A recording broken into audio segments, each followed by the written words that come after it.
with Aileen. Oh no! My milk spilled.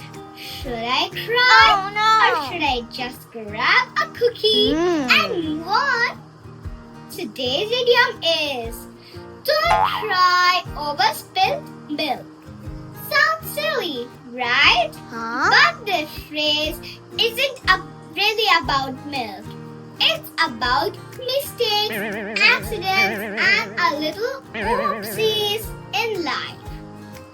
Let's find out why crying won't fix your milk or your maths test.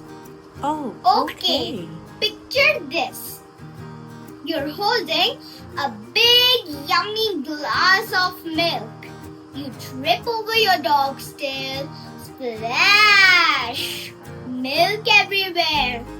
Now you could sit on the floor wailing, why me?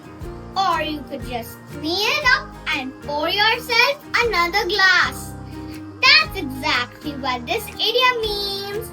Don't waste your energy being upset about something that's already happened and can't be changed. Gotcha!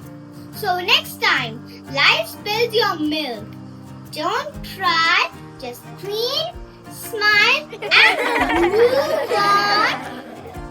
And hey, if you like learning fun words and idioms with me, don't let this video spill away.